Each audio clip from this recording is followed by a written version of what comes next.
periodismo es un registro histórico como expresión de la sociedad, como desarrollo del conocimiento y la libertad de las personas. Investigaciones, historias frescas, entrevistas, debates, opiniones, información oportuna y atractiva. Frente a Frente, el programa de debates referente en Honduras. Renato Álvarez escribe la historia del periodismo en Honduras cada mañana. Frente a Frente, lunes a viernes 7 de la mañana por Canal 5, El Líder. Somos tu gran compañía. Desde el Centro de Noticias en Televicentro, para Honduras y el mundo, a continuación el foro líder de la televisión en Honduras. Frente a Frente, con Renato Álvarez.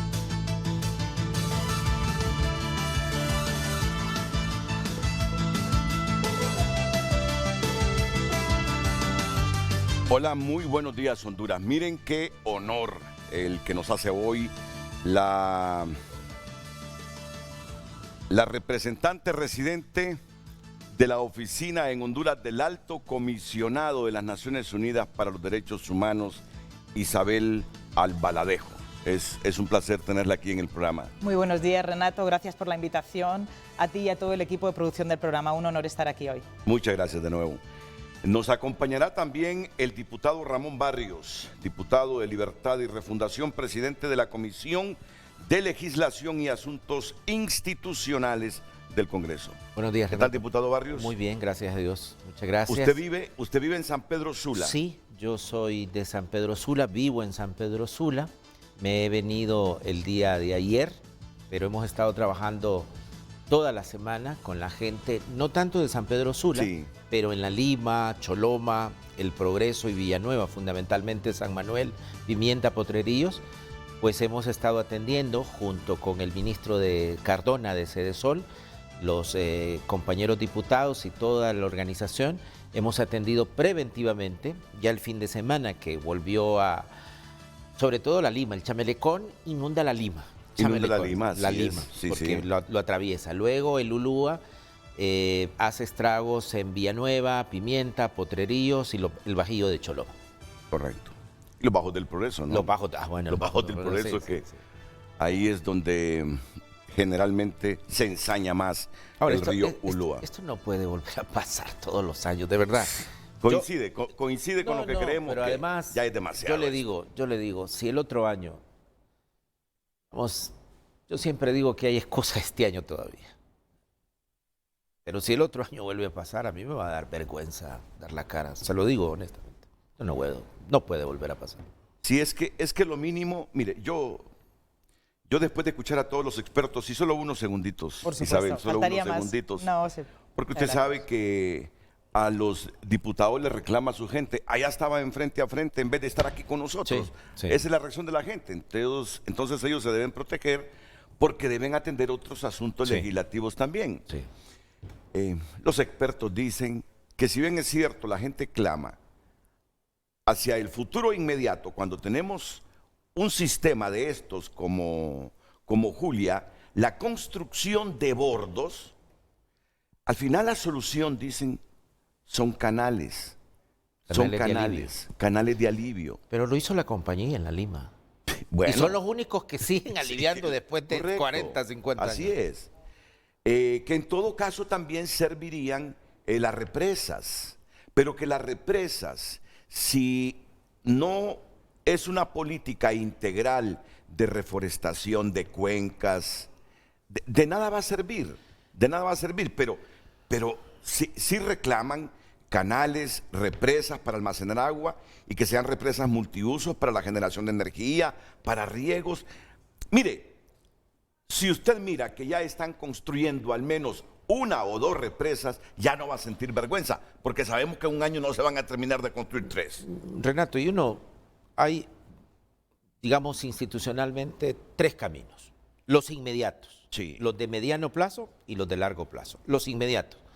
Ahora en verano, porque es cuando se puede construir. Claro. Ahora en verano hay 2 cosas que dicen los expertos que hay que hacer. Y son los canales de alivio y los bordos. para enfrentar el próximo viernes. Así es. Sí. Así. El mediano plazo es la reforestación. Digamos que vamos a tener alguna medida de contención, dicen los expertos, que si comenzamos a sembrar este año, dentro de 3, 4 años. Y la represa, que va a tardar en hacerse, el tablón, porque además nos aseguramos en el Congreso Nacional que estuviese ese presupuesto, por lo menos los del Departamento de Sí. Cortés. Eso va a durar más o menos la construcción del tablón 5 años. 5 años. 5 años. Así que, pero uno debe ser serio. El día que nosotros miremos que por lo menos ya se puso la primera piedra y ya se está construyendo, entonces uno dice, bueno, vamos a enfrentar nuevamente esto, pero ya se habían hecho los bordos, los canales, ya en un año miramos que se hizo algo. Pero yo creo que no podemos los políticos enfrentar el próximo año esto y que vuelva a suceder lo mismo. No podemos. A mí me daría mucha vergüenza. Bueno, pues a mí me gusta la reflexión, me satisface la reflexión del diputado Ramón Barrios. Y ojalá todos piensen así, que sientan vergüenza el próximo año, es decir, todo el aparato público que maneja el presupuesto, que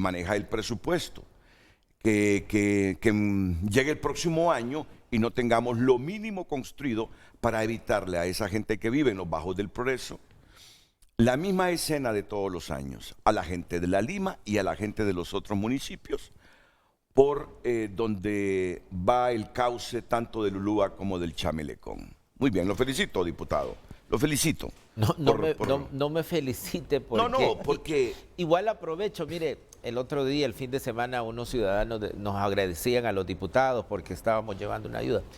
Mire, primero es mi trabajo como representante del departamento y segundo es dinero público. O sea, los políticos no podemos, digamos, sacar ningún provecho propagandístico de esto. Es decir, es mi obligación, lo que hice, es mi trabajo, así que los ciudadanos del departamento y de todo Honduras no me tienen que agradecer por hacer mi trabajo. Bueno, entonces retiro las felicitaciones y las guardo, pero sí se las voy a reiterar cuando ya mire yo que el engranaje público ha tomado en serio esto. Así quedamos entonces. Muy bien. Vaya pues. Entonces ya no lo felicito, pero sí la guardo. Muchas gracias. Pero sí la guardo porque sus palabras deben motivar a la reflexión al aparato público. Bueno, como les dije hoy, estará Isabel Albaladejo, que es la representante de la Oficina del Alto Comisionado de las Naciones Unidas para los Derechos Humanos. También nos acompañará Edmundo Orellana, el doctor Edmundo Orellana Mercado, secretario de Transparencia y Lucha contra la Corrupción. Ya lo tenemos, espero que se esté reponiendo de su salud, doctor.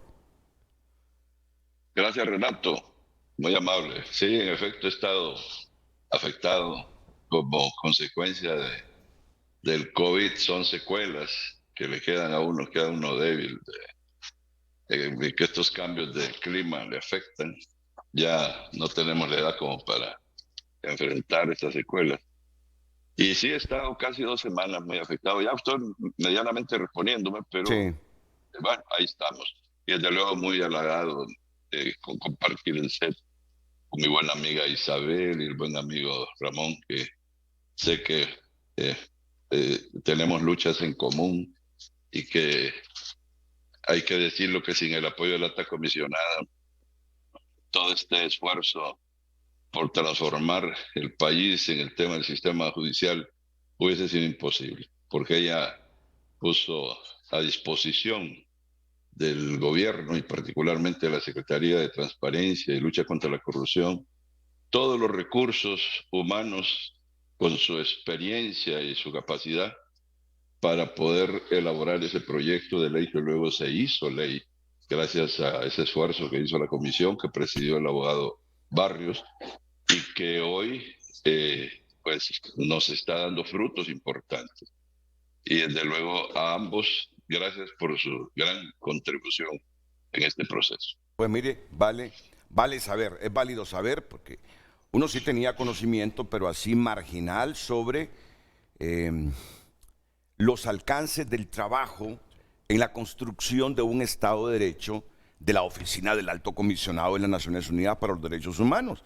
Pero escuchando al doctor Mercado, me doy cuenta que va más allá de lo que uno sabía, diputado Barrios. Sí, no, bueno, yo creo que uno y estos espacios que usted nos permite, darle gracias así, como hondureño, como sociedad, como pueblo, a las Naciones Unidas primero.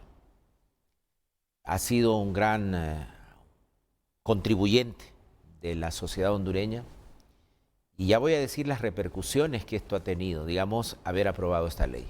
Pero además, luego de las Naciones Unidas, a la alta comisionada residente en Honduras, que ese es un aparato institucional, pero luego particularmente Isabel, que es, digamos, la representante de la alta comisionada. Entonces, me parece que el espacio es oportuno para sumarme a las felicitaciones que ha hecho mi admirado profesor, el doctor Edmundo Orellana Mercado.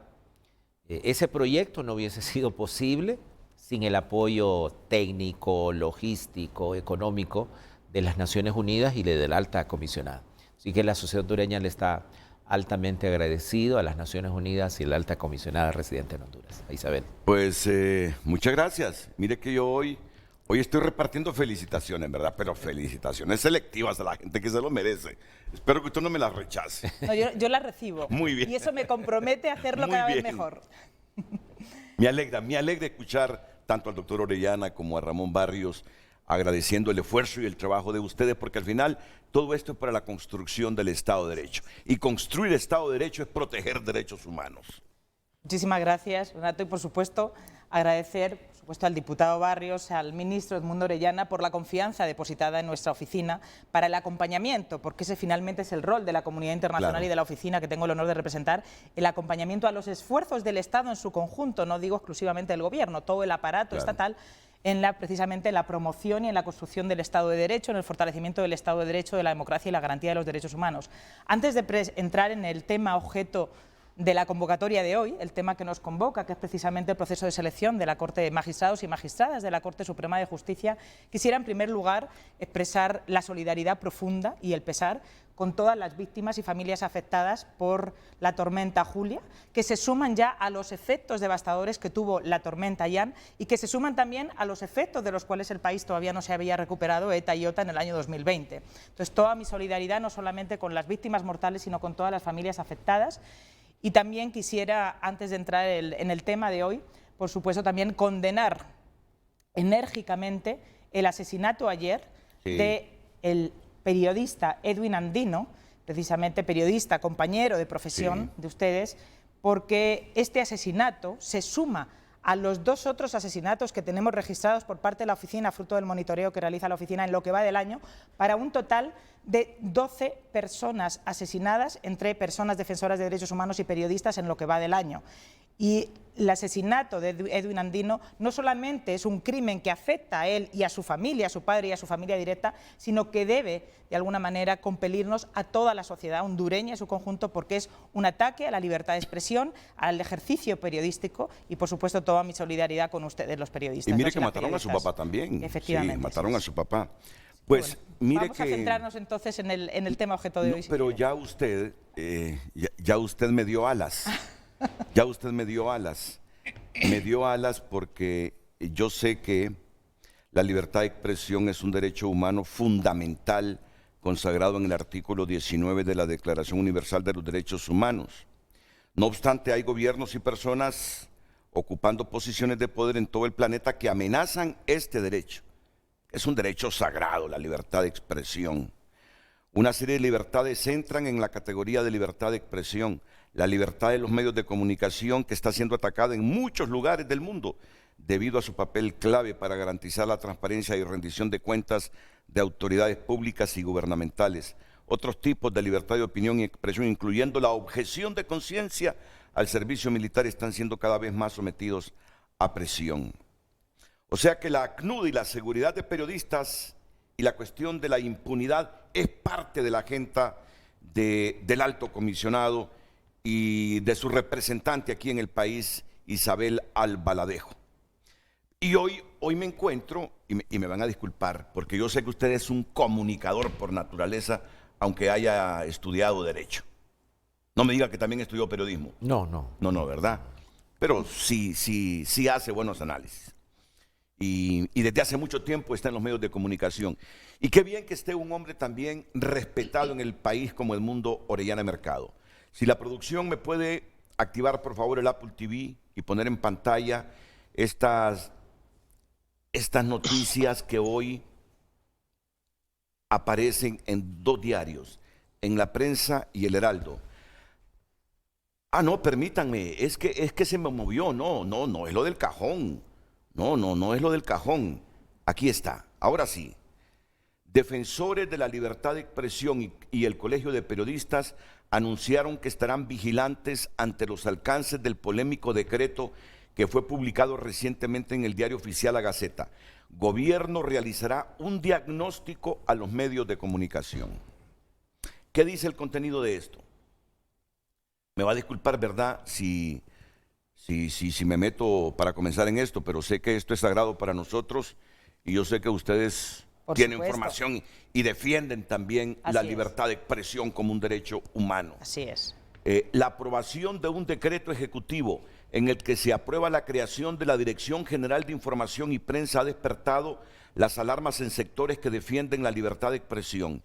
El PCM 05-2022 no solo crea la nueva entidad, sino que ordena realizar un diagnóstico a los medios de comunicación televisivos, radiales, digitales e impresos que operan en el país. La Dirección General de Información y Prensa tendrá, entre otras atribuciones, realizar de manera permanente un monitoreo y diagnóstico de todos los medios de comunicación convencionales y alternativos que operan en el país, así como las redes sociales que operan en el país. Para ello podrá realizar o contratar mediciones, encuestas, estudios de opinión u otros, precisa el inciso 3 del artículo 2 del decreto.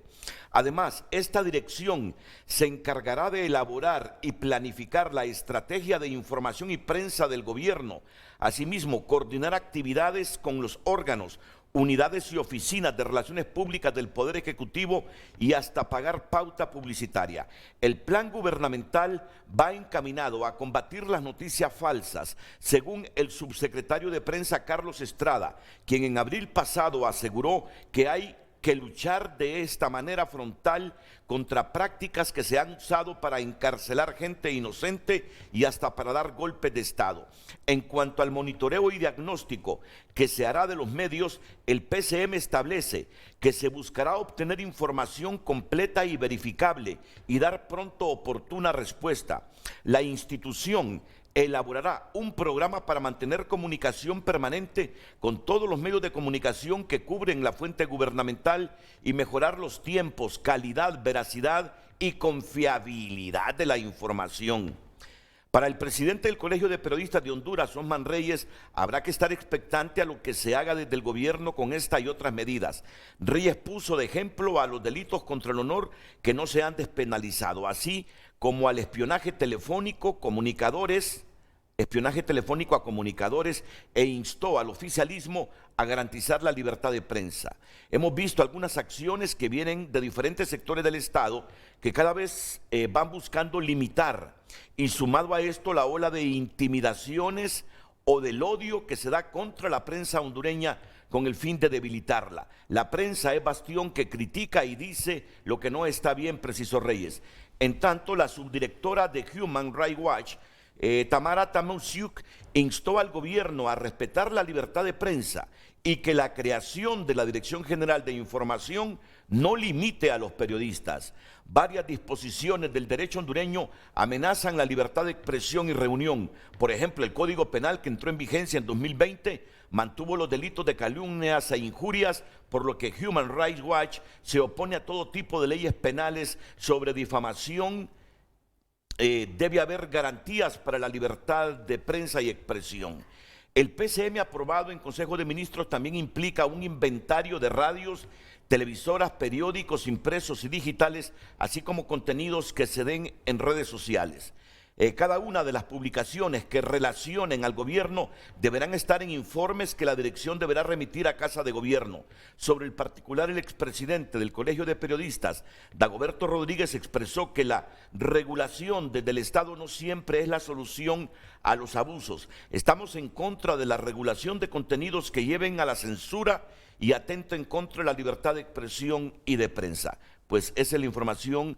Defensores de la libertad de expresión y el Colegio de Periodistas anuncian que estarán vigilantes ante los alcances del polémico decreto que fue publicado ahora en septiembre, en la última semana de septiembre. Gobierno realizará un diagnóstico a los medios de comunicación.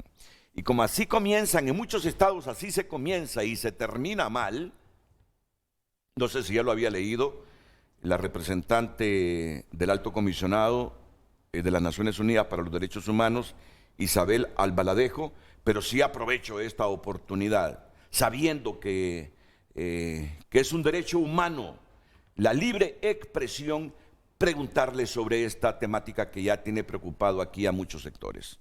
No, por supuesto, y muchas gracias por darnos también la oportunidad de referirnos a este tema. Desde la oficina que represento siempre hemos planteado la importancia de que un Estado de Derecho, para que se precie de ser no solamente un Estado de Derecho formal, sino un Estado de Derecho realmente constatable, medible, la libertad de prensa, la libertad de expresión es pilar esencial, igual que el Estado de Derecho.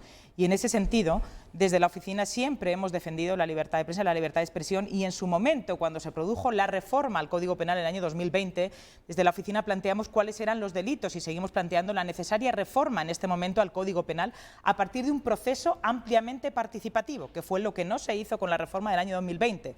Es decir, un proceso de consulta participativo que dé cabida a todos los sectores de la sociedad y que permita revisar aquellos tipos del Código Penal, entre los que están los delitos precisamente de calumnias e injurias, que claramente están en contradicción con el respeto y garantía de derechos humanos. Entre ellos, por supuesto, la libertad de expresión, la libertad de opinión, la libertad de asociación, pero también hay otros delitos en el Código Penal que tienen que ser revisados, como los que se refieren a violaciones de derechos humanos, como los que se refieren a delitos contra las mujeres y también los delitos que se refieren a corrupción y otros delitos anexos cuyas penas fueron reducidas en esa reforma del año 2020. Sabemos que efectivamente y en diálogo con el Congreso Nacional hay una tarea pendiente de revisar y reformar el Código Penal en toda su expresión y creo que este tema también puede ser una oportunidad para ello. Por supuesto, siempre poniendo la libertad de expresión como pilar clave, pero también la libertad de expresión y la obligación de brindar información verificada, información veraz.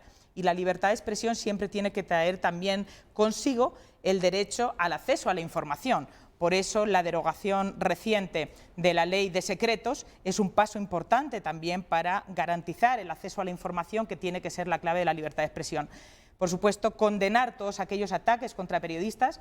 Yo me refería solamente al inicio a la cifra de personas asesinadas, pero esa es la cifra de personas asesinadas. El total de víctimas, ya sean defensores o defensoras de derechos humanos y de periodistas, en este momento lo que llevamos del año en el país asciende a 167 víctimas, de las cuales 34 son periodistas o comunicadores o comunicadoras sociales.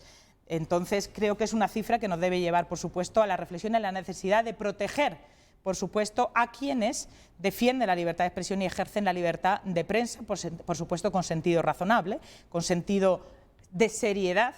Y desde la oficina, por supuesto, estaremos expectantes a la aplicación, por supuesto, del decreto, a monitorear y observar la aplicación del decreto y a brindar todo el acompañamiento y la asistencia técnica para que eso sea posible.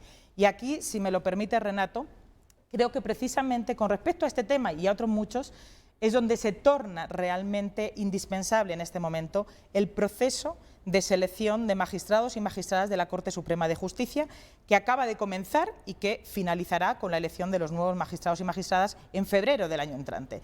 ¿Y por qué es importante? ¿Por qué es crucial para la democracia en el país y para la independencia judicial y el Estado de Derecho en el país en este momento, particularmente en este momento en Honduras?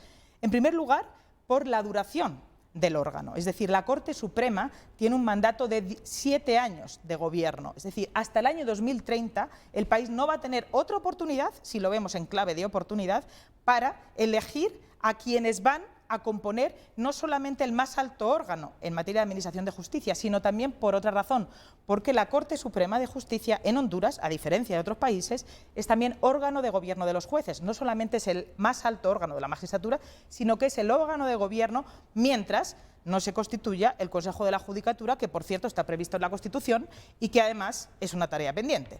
Pero mientras ello no suceda, la Corte Suprema no es solamente el órgano más alto, sino además el órgano de gobierno con todo lo que eso implica en el sistema de administración de justicia en su conjunto. Pero además la importancia, lo trascendente de este proceso en este momento, además de por la duración de quienes van a ostentar ese cargo, además por supuesto es cómo garantizar la independencia e imparcialidad de quienes tienen que administrar justicia. Claro. Por un principio básico, que es la tutela judicial efectiva. Es decir, en este momento el Estado de Derecho en el país, la independencia judicial es clave, es, digamos, como el pilar esencial del Estado de Derecho. Y sobre todo su función es garantizar la tutela judicial efectiva frente a cualquier hondureño o hondureña o cualquier persona que sienta menoscabo en sus derechos. Por eso la independencia e imparcialidad de la más alta magistratura se torna indispensable, porque, por ejemplo, lo voy a decir, poca utilidad tiene que un Estado, el de Honduras o cualquier Estado, reconozca formalmente un derecho a través de su legislación si efectivamente quienes tienen que administrar justicia no garantizan esa tutela judicial y no hacen que efectivamente cualquier titular del derecho, cualquiera de ustedes o de los ciudadanos o ciudadanas que nos escuchan en este momento, pueda exigir ese derecho frente al sistema de administración de justicia. Por eso es clave este proceso en este momento de selección. Adicionalmente, también me parece importante decirlo, es porque la historia reciente de Honduras, y creo que todos y todas lo sabemos, ha estado marcada por profundas crisis institucionales. Una de ellas fue la destitución de magistrados y magistradas en el año 2012. También otra profunda crisis institucional que ha marcado la historia reciente del país fue el golpe de Estado en el año 2009, es decir, la finalización anticipada del gobierno de turno, en ese caso por medio de un golpe de Estado sin que se mediaran los canales institucionales, puso en evidencia la debilidad institucional del país y del sistema de administración de justicia. Y es precisamente en esos momentos como esas crisis institucionales, como la del golpe de Estado y otras que ha habido el país, cuando el Poder Judicial y el sistema de administración de justicia se tiene que erigir como el bastión último de la democracia. Es ahí donde tiene que demostrar su independencia e imparcialidad frente a intentos de cooptación político-partidarios o gremiales o de poderes económicos o de poderes políticos, ya sean fácticos o sean reales, y es ahí cuando se tiene que demostrar. Lamentablemente eso no fue así, eso puso en evidencia la debilidad institucional. Por eso, en este momento el país tiene una oportunidad, la oportunidad de demostrarle, no solamente dentro de la frontera, sino también internacionalmente, que es capaz de realizar un proceso con todas las salvaguardas para evitar que sea, o por lo menos disminuir al máximo, la discrecionalidad y la utilización político-partidaria o de otro tipo de poderes que se pudiera hacer de un proceso y garantizar que quienes ocupen esa alta magistratura estén investidos de los más altos estándares de idoneidad, de mérito, de capacidad, de integridad. Es ahí, por eso consideramos que en este momento el proceso de selección es crucial y como voy a después, si me das la oportunidad, claro que sí. Renato, después de exponer cuáles son los elementos innovadores que tiene en este momento el proceso de selección y también las oportunidades que este proceso ofrece a la ciudadanía y ofrece a los medios de comunicación en términos del escrutinio y la veeduría que deben ejercer para que este proceso realmente sea un proceso, marque la diferencia con respecto a procesos anteriores. Creo que estos eran algunos elementos que me parecía importante destacar y también, por qué no decirlo, este proceso es trascendental por la probable llegada al país de una misión de lucha contra la corrupción y la impunidad. Que ninguna misión internacional de lucha contra la corrupción y la impunidad va a venir a sustituir a las instituciones del Estado, sino que tiene que venir a apoyar el fortalecimiento de la capacidad doméstica, de la capacidad nacional de las instituciones del Estado para investigar y sancionar adecuadamente a los responsables, los y las responsables de hechos de violencia, de violaciones de derechos humanos, de delitos de corrupción. Y en este sentido, esa misión no podría funcionar si no hay un sistema judicial independiente e imparcialidad que haga de ese principio del juez natural, independiente e imparcial un pilar viviente del Estado de Derecho y no meramente letra muerta. Muchísimas gracias. No. Ahora soy yo el que le digo, no me tiene que dar gracias. Gracias a ustedes por estar contribuyendo a ese ideal que tenemos desde hace décadas los hondureños de tener un poder judicial independiente. Ese es uno de nuestros máximos ideales como hondureño, un poder judicial independiente. Pero usted me va a permitir que yo termine con este asunto de la Dirección General de Información y Prensa que ha creado el gobierno para monitorear medios de comunicación.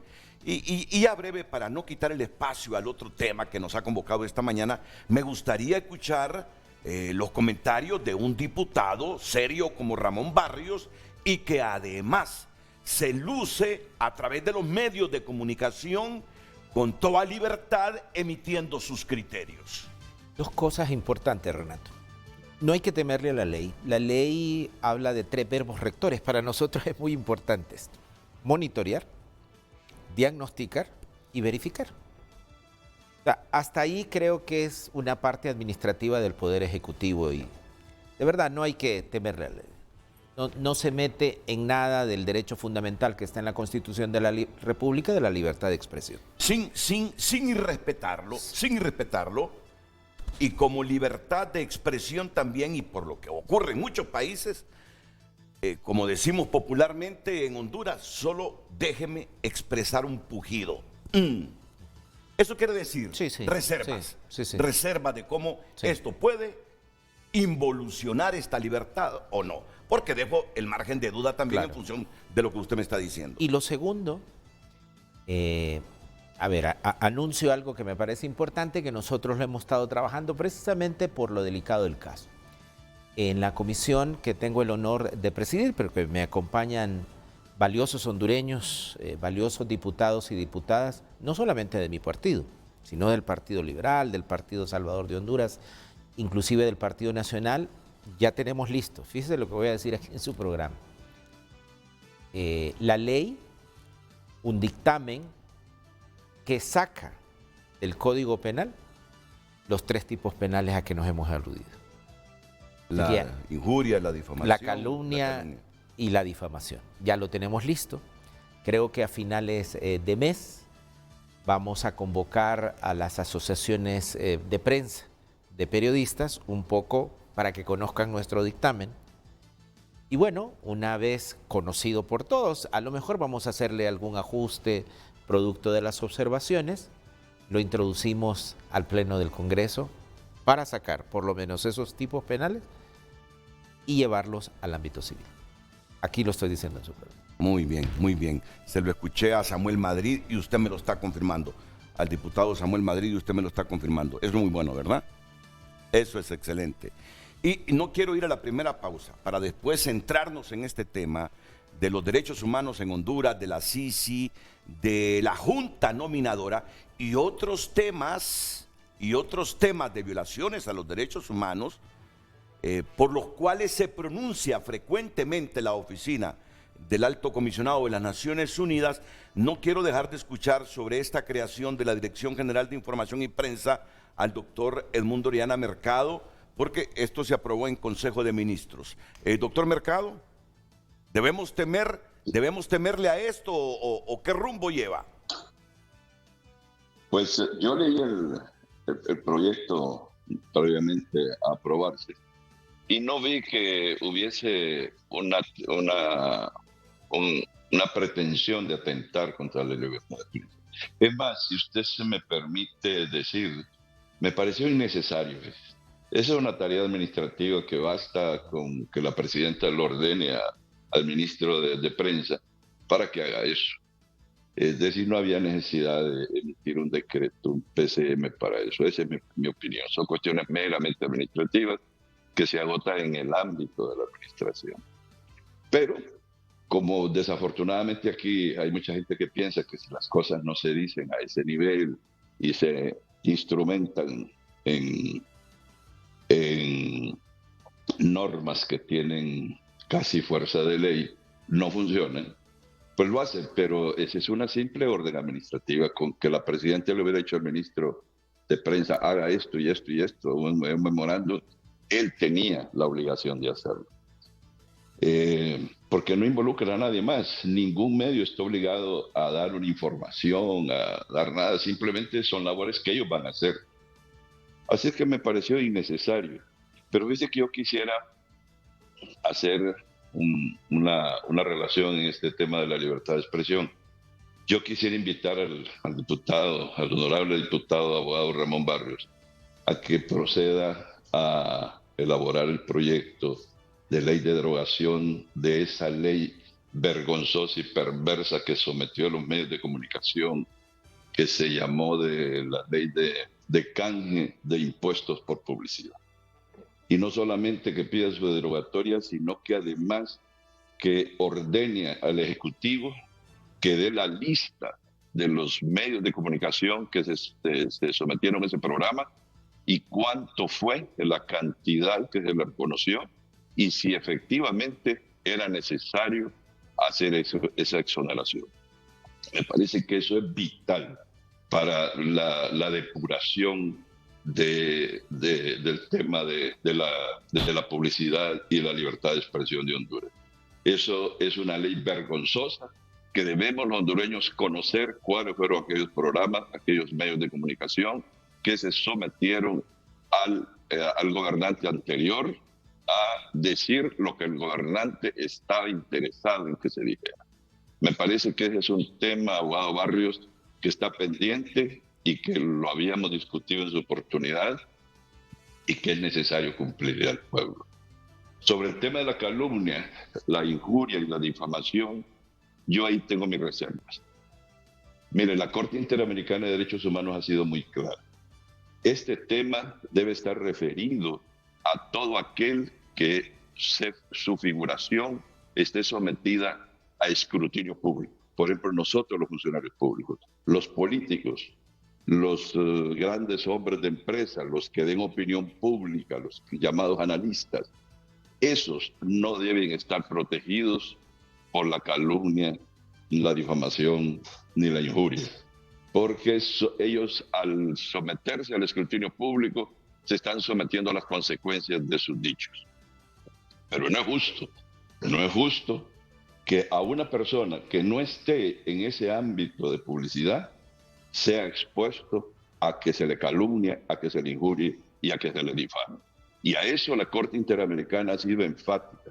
Me parece que si ese decreto está por emitirse, estimado abogado Barrios, debían leer ustedes las sentencias recurrentes, no es una sola, son varias, sí, en donde se ha dicho por parte de la Corte Interamericana que se ha enfatizado que eso debe favorecer a la gente que no está sometida al escrutinio público, pero todos aquellos que de algún modo tienen figuración social, política, económica, lo que sea, esa gente puede decirle usted lo que quiera. Yo como funcionario público debo someterme al escrutinio público. A mí pueden decirme cualquier cosa, que soy un irresponsable, que soy aquí, que soy allá, porque me metí este lío. Estoy aquí y expuesto a esto. De manera que cualquiera puede decirme lo que quiera. Pero no es justo que a una persona, por ejemplo a mi señora, que cualquiera venga a faltar el respeto a los medios de comunicación, porque ella no está figurando públicamente. O al vecino, que es un vecino que no está figurando públicamente. Me parece que eso debía considerarse, porque de lo contrario lo que vamos a hacer es que vamos a convertir a Honduras en una sociedad sin honor. Y cuando una sociedad carece del valor del honor, pierde todo, porque el honor es intrínseco a la dignidad, y la dignidad humana es el ser humano en sí mismo. Hasta los animales tienen dignidad hoy, se les reconocen en las leyes ciertos derechos fundamentales. ¿Por qué al ser humano se le quiere despojar de un valor tan fundamental como el honor? Esa es mi opinión. Doctor Orellana, en el dictamen, sí, precisamente el documento base que hemos tenido es toda la jurisprudencia de la Corte Interamericana de Derechos Humanos. Y precisamente solo va a ser aplicable por los comunicadores sociales a los funcionarios públicos, no a las personas privadas. O sea, aleje preocupación porque básicamente hemos trabajado con la jurisprudencia de la Corte. ¿Usted también ha leído la doctrina sobre esta temática? Sí, nos toca leerla, por supuesto, claro, es parte de nuestra razón de ser. Así es. ¿Coincide o no? Por supuesto. Coincido, por supuesto, que quienes que ejercen una función pública, en este caso los servidores y servidoras públicas, no pueden estar, obviamente, sujetos a las mismas condiciones que cualquier persona particular. Y, por supuesto, todo lo que hace a la calumnia, etcétera, pues obviamente los mismos estándares no pueden aplicarse respecto de cualquier particular. Los servidores y servidores públicos tienen que tienen que ser sujetos del escrutinio público, sin duda, todos los servidores y servidoras públicas del país. Bueno, muchas gracias. Aquí concluimos este tema para meternos en el otro. Y yo solo espero que esta Dirección General de Información y Prensa, que cuando uno lee o escucha la gente en el área de comunicación, sus radicalismos verbales, sus prejuicios ideológicos, uno dice hacia dónde nos llevan con esta Dirección General de Información y Prensa. Y que yo exprese eso, por favor, doctor. Pero el doctor Barrios no me respondió la otra propuesta que le hice de la derogatoria de la ley de canje de publicidad. Bienvenida a la transparencia. Bienvenida a la transparencia. ¿Cuándo lo va a hacer, doctor? El doctor Barrios. Tomamos su sugerencia, doctor. Efectivamente, lo hemos platicado. Inclusive aquí, Renato, lo hemos platicado eso en otros programas, ¿verdad? Y yo siempre le he dicho, bienvenida a la transparencia. Este escrutinio público que hace la sociedad va en dos vías. Igual como podemos criticar la intervención del gobierno en la libertad de expresión, pues no es menos cierto que esta ley de canje publicitario, por supuesto, que allanó el camino para que los que recibimos información de este lado, digamos, obtuvimos información sesgada, obviamente, producto de que esta ley le permitía a algunos medios de comunicación brindarnos información del gobierno seleccionada, en este caso por el gobierno anterior. Así que me parece que es una buena sugerencia, doctor, en el sentido de la derogación de una ley, digamos, que fue vergonzosa para la sociedad hondureña, porque también los ciudadanos y ciudadanas tenemos derecho a recibir información veraz y objetiva y no esté condicionada, digamos, en este caso, quienes se beneficiaron con un canje de publicidad. Bueno, y recordemos que no solo favoreció a la empresa del medio de comunicación, sino también a las empresas relacionadas. De manera que aquellas empresas, dueñas de medios de comunicación, que tienen a su vez bancos, que tienen otras cosas, también recibieron beneficios, porque así lo decía la ley. Sí. Entonces, todo eso quisiéramos saber los hondureños. Ojalá que haya una orden del legislativo para que se exponga al público esa atrocidad que se hizo con la libertad de expresión. Me imagino que usted tiene el informe, doctor. El informe de todos los beneficiados. No. Se lo pregunto de la manera más sana. Es que si yo le iba a proponer que si lo tiene me lo pasa, que yo lo leo. Si no lo hace el Congreso, yo lo leo. Si no, con gusto, pero no lo tengo, porque eso exorbita la competencia nuestra, porque es un tema que se refiere a los particulares. Muy bien. Bueno, entonces, vamos a ir a la primera pausa. Pero cuando regresemos, uno de los temas aquí es el acceso a la justicia e independencia judicial en relación a casos emblemáticos, Keila Martínez, caso Guapinol, que la Oficina del Alto Comisionado de las Naciones Unidas para los Derechos Humanos continuamente está emitiendo sus reflexiones, impunidad frente a violaciones de derechos humanos y frente a crímenes contra personas defensoras de derechos humanos, y desde luego el trabajo de la OACNUD en relación al Estado de Derecho y para lograr una nueva ley especial de la Junta Nominadora. Novedades que aporta el nuevo marco normativo aprobado para la elección de magistrados y magistradas de la Corte Suprema de Justicia, principales avances que introduce la nueva legislación. Yo miro muy optimista a Isabel Albaladejo, que con esa ley se garantiza ese ideal centenario de los hondureños de tener una Corte Suprema de Justicia independiente. Y sobre eso vamos a profundizar inmediatamente después de estos consejos comerciales.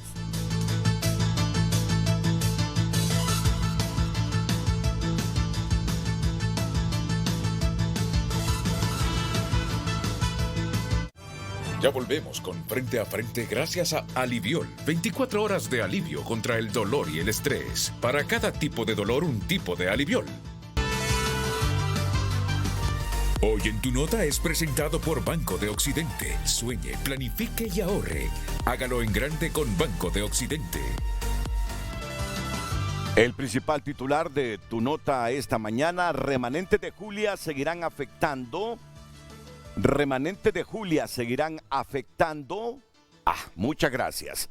Este martes varias regiones de Honduras. Ese es el principal titular. Pero claro, ya no con los riesgos de hace 48 horas, inclusive 24 horas. Declaran estado de emergencia climática en San Pedro Sula. Albergues están repletos. Presidenta Xiomara Castro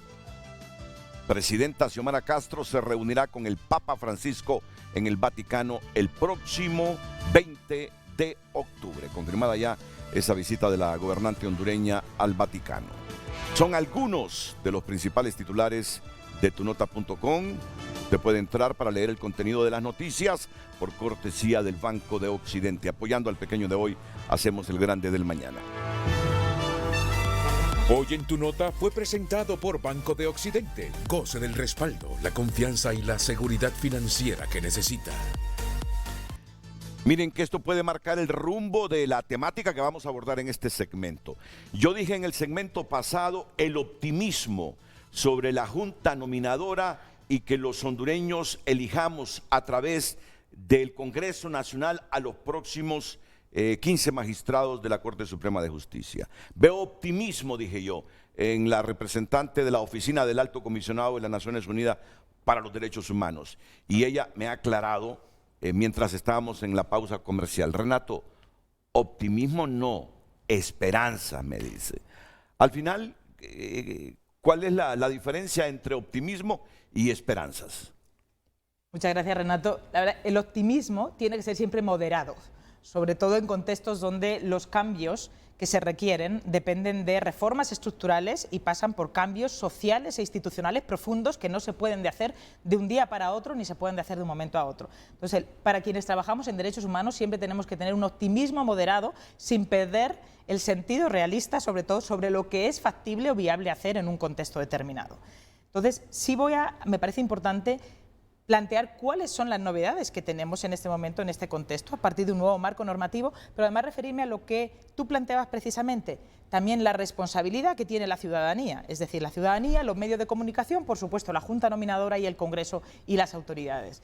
Creo que es importante decir que en este momento todos los procesos de selección anteriores de magistrados y magistradas de Corte Suprema de Justicia se han regido por un marco normativo que databa del año 2001 y que no tenía ni criterios de selección objetivos y medibles, ni establecía tampoco criterios de transparencia, ni posibilidades de participación ciudadana, ni escrutinio público. Es decir, era sobre todo, y eso creo que todos y todas lo sabemos, nos ha llevado a una situación en la que los procesos de selección anteriormente han estado sobre todo dominados por una falta de transparencia en relación al quehacer tanto de la Junta Nominadora como primer filtro para la elección, como en relación al Congreso. Yo creo que ese es el primer punto al que me quiero referir. ¿Qué hace este nuevo marco normativo en el que, como bien se ha dicho aquí, nuestra oficina fue invitada a apoyar técnicamente? Nosotros solamente brindamos apoyo y asistencia técnica, en primer lugar, a la Secretaría de Transparencia y Lucha contra la Corrupción. El proyecto de ley se aprobó inicialmente en Consejo de Ministros, después pasó al Congreso como cauce institucional y también tuvimos la posibilidad de apoyar, y gracias de nuevo por la confianza, al Congreso en su conjunto y a la comisión que preside el diputado Barrios. También, y por supuesto, hemos acompañado a la sociedad civil en todo el ejercicio de plantear consideraciones, ajustes y cambios en el proyecto de ley, porque tiene que ser un proyecto de ley participativo y en consulta. Creo que la participación de la ciudadanía es un pilar esencial. Y además, en este momento, pues estamos también acompañando técnicamente a la Junta Nominadora, hemos apoyado con la elaboración de una propuesta de reglamento, etc. Pero más que referirme al trabajo de la oficina en eso, me parece importante referirme a cuáles son los cambios y, sobre todo, qué es lo que en general se puede hacer desde las distintas trincheras en el país. Un primer elemento es que este nuevo marco normativo que rige este proceso de selección establece criterios objetivos e indicadores objetivamente verificables para medir cuáles son los requisitos que deben tener los candidatos y candidatas que van a estar en la Corte Suprema de Justicia. ¿Cuáles son estos criterios? Es decir, es un proceso basado en méritos, idoneidad, capacidad, integridad y ética profesional. Los criterios de selección, y no voy a entrar en tecnicismos porque eso nos llevaría mucho tiempo y además aburriríamos a quienes nos están escuchando, pero los criterios de selección se establecen objetivamente. Se establece, por ejemplo, incluso una matriz de evaluación con un porcentaje determinado, que es el que debe asignarse a cada uno de los requisitos. Por ejemplo, en primer lugar, integridad, con un porcentaje de un 25%, integridad. En segundo lugar, la ética profesional, la integridad no solamente personal, sino también profesional. La ética profesional, con un porcentaje de un 20%, y finalmente, la idoneidad y la capacidad para el ejercicio del cargo de quienes van a tener esa tremenda responsabilidad, con un porcentaje de un 55% sobre la calificación final. Pero además de establecer este marco normativo, estos criterios objetivamente verificables, establece una obligación, y aquí hago también un llamado también a los medios de comunicación, una obligación para la Junta Nominadora, que como sabemos la Junta Nominadora tiene que elegir una nómina de 45 candidatos o candidatas que serán enviados, al menos, muy bien, como has dicho, que serán enviados al Congreso para la selección final de los 15 magistrados o magistradas. Y es aquí también donde me quiero referir. Se establece una obligación para la Junta Nominadora y también para el Congreso de establecer un informe detallado de cuáles son las razones por las que un candidato fue seleccionado o pasa a la nómina y las razones por las que otros no. Eso es un primer elemento. Un segundo tema clave es todo el sistema de inhabilidades y el sistema de impugnaciones y de tachas que se establece en este proceso de selección. Por primera vez se establece que se podrá impugnar a los integrantes de la Junta Nominadora si se consideran que no cumplen los requisitos establecidos para ello. Hasta el momento no se presentó en el plazo para ello ninguna impugnación. Pero también se establece, y muy importante, un sistema de denuncias y de tachas, es decir, de descalificaciones frente a aquellos candidatos o candidatas que cualquier particular en el país considere que no cumplen estos criterios de selección. Es decir, se da la posibilidad de que cualquier ciudadano o ciudadana que considera que ese primer filtro de las personas que van a pasar a entrevista no cumple con los requisitos, como he mencionado, basados en méritos, de idoneidad, de capacidad, de integridad y de ética, pueda entonces denunciar o pueda presentar un sistema de tachas, y hay un proceso por el cual la Junta Nominadora tiene que explicar a partir de las inhabilidades y los criterios de selección. Pues creo que esto es clave. Y esto aunado, este sistema de veeduría y escrutinio público que este nuevo marco legal o estas nuevas reglas de juego en el país establecen, también va acompañado de todo un proceso de transparencia. Aquí es clave, de transparencia y acceso a la información, que es sobre todo vital, sobre todo a partir del caso que nos ocupaba del decreto.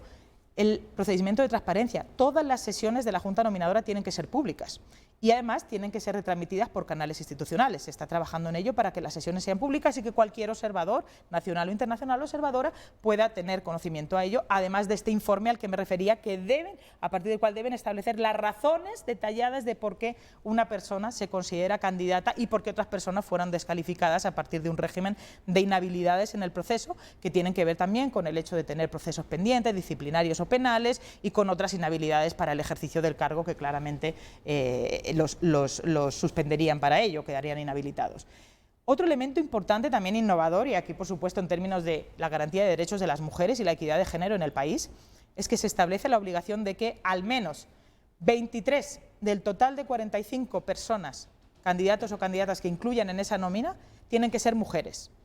Por supuesto, el país está lleno de mujeres preparadas que cumplen con todos esos requisitos, y animo desde esta trinchera, por supuesto, a todos y todas las profesionales que cumplan los requisitos a presentarse, sabiendo que en este momento las reglas de juego son de gran calado y que son diferentes a las que existían anteriormente. Y, por supuesto, animar a todas aquellas mujeres profesionales que cumplan con esos requisitos, porque además al menos la mitad, es decir, 7 de los magistrados o magistradas de la Corte Suprema en esta ocasión tienen que ser mujeres, porque así lo establece la ley. Y finalmente, yo creo que es también importante referirme a otra de las novedades de este proceso de selección, es la autoproposición. Anteriormente, el sistema establecía que cualquiera de las instituciones u organizaciones de las 7 que componen esa Junta Nominadora podía proponer candidatos o candidatas. Eso era ser juez y parte. Y obviamente eso abría la posibilidad a las injerencias externas. Entonces, en este momento se establece la obligatoriedad de la autoproposición. Cada persona se tiene que proponer y no se permite que las instituciones de la Junta Nominadora propongan a candidatos o candidatas. Es autoproposición. Entonces, yo creo que con todo este sistema de salvaguardas, de la posibilidad de un sistema de tachas que tiene que ser ejercido también por los medios de comunicación y por la ciudadanía, con este sistema de impugnaciones, salvaguardas y con, sobre todo, los criterios de selección que por primera vez son medibles y constatables en un proceso, no es que se esté exento de injerencias, y aquí voy al tema, al partir del cual me retabas del optimismo. Por supuesto que va a haber injerencias o intentos de injerencias en el proceso en Honduras y en cualquier país del mundo. No hay ningún sistema de selección del Poder Judicial en ningún país del mundo que esté exento o blindado a prueba de fuego frente a intentos de cooptación o de injerencias o de manipulaciones del proceso o intento de manipulación. Por supuesto, eso es inevitable, pero los va a haber, por supuesto, tanto, por supuesto, de poderes, como decía, no solamente de tipo partidario, político, pero también de grupos económicos y de grupos ilegales en el país que sabemos que tradicionalmente han menoscabado el sistema de administración de justicia y la independencia judicial. Y yo creo que en este momento, al menos estas reglas de juego, tienen la posibilidad de que se blinda el proceso de tal manera que se limita al máximo la discrecionalidad y se limita al máximo la posibilidad de injerencias por parte de, digamos, de sectores, por parte de sectores político-partidarios o particulares o gremiales o de otra índole. No se excluye, pero se limita las posibilidades de esa discrecionalidad que lamentablemente ha regido procesos anteriores. Entonces, desde aquí creo que es importante ese llamado a la ciudadanía de que se apropie de este proceso. Esto no es un proceso del Congreso de la República, no es un proceso de la Junta Nominadora. La Junta Nominadora es el primer filtro constitucional que tiene que establecer esa nómina de al menos 45 candidatos. El Congreso tiene que hacer el proceso de selección final, pero también la ciudadanía tiene un rol, y la sociedad civil de ejercer esa veeduría y exigibilidad de rendición de cuentas frente a lo que se haga en el marco del proceso de selección y sobre todo para que finalmente el Poder Judicial de Honduras, que quede constituido a través de esta Corte Suprema, el sistema de administración de justicia, realmente sirva también para garantizar la tutela judicial efectiva, pero sobre todo para las personas en situación de vulnerabilidad, que es el punto. Sabemos que en el país, lamentablemente, las personas en situación de vulnerabilidad son las que han quedado al margen del acceso a la justicia porque han tenido que enfrentar barreras estructurales. Yo creo que en este momento el principal desafío que tiene el sistema de administración de justicia que quede constituido es cómo llevar justicia a aquellos y aquellas en el país que lamentablemente nunca la han tenido. Dos preguntas que formulo para que se respondan después de la pausa comercial. Isabel Albaladejo, representante de la Oficina del Alto Comisionado de las Naciones Unidas para los Derechos Humanos en Honduras. ¿Ha pensado Isabel Albaladejo que esas novedades que tiene esta ley de la Junta Nominadora, que esos criterios verificables queden ahogados por el 4-3 del que tanto se ha discutido en el país?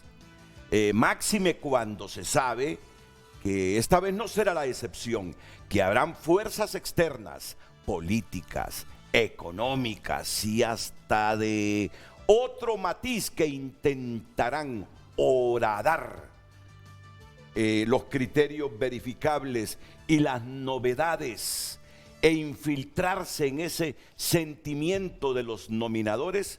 El 4-3, la figura del 4-3, usted la entiende, ¿verdad? Si ya la ha visto en los medios de comunicación. Hay veces uno tiene que indagar más por si acaso ustedes no se adaptan a la forma como debatimos los hondureños. Entonces mi pregunta clara es, ¿no teme? Y esto no es ser pesimista, no es ser pesimista. Solo quiero tener la certidumbre de las novedades y los criterios verificables. Que estos sean inundados para ponernos a tono con el clima de estos últimos días por ese 4-3, cuando hay lobos alrededor de la Junta Nominadora, tratando siempre de imponer a los magistrados porque creen que la Corte Suprema de Justicia les debe seguir perteneciendo. Después de la pausa. Pero además, tengo otra pregunta para el doctor Orellana y para Ramón Barrios. Después de escuchar a Isabel Albaladejo, me estaba preguntando, las juntas nominadoras pasadas tuvieron a gente honorable. Gente honorable. Hubo momentos que yo dije, esta será la Corte Suprema de Justicia más independiente en la historia. ¿Cómo lograban esas fuerzas, esos lobos, esos que creen que el país les pertenece y que la Corte Suprema de Justicia es el pastel al que ellos deben tener acceso y estar representados? ¿Cómo lograron horadar a los nominadores pasados? Si muchos de ellos, como Ramón Custodio, Julieta Castellanos inclusive, y muchos, se me escapan los nombres, nadie puede tacharlos de corruptos.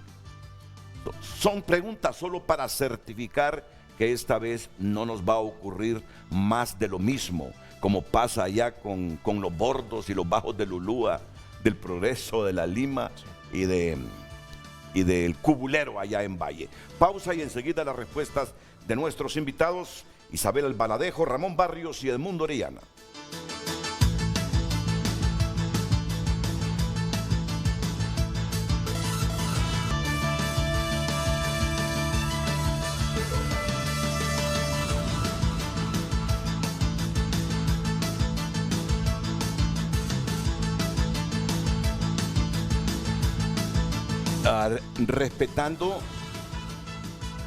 Respetando el derecho que tiene de que yo no diga su nombre, un miembro de la Junta Nominadora me dice que han visto varias falencias en la ley y además los plazos bastante cortos. Y claro, yo no voy a dar su nombre, ni así. No, es que no, él no me lo va a rogar, no tiene por qué rogarme, ni me lo va a pedir porque él sabe que la fuente hay que protegerla. Mucho menos Isabel y el doctor Edmundo Orellana Mercado. Pero sí me llama la atención cuando me dice, hemos visto varias falencias en la ley y además los plazos bastante cortos.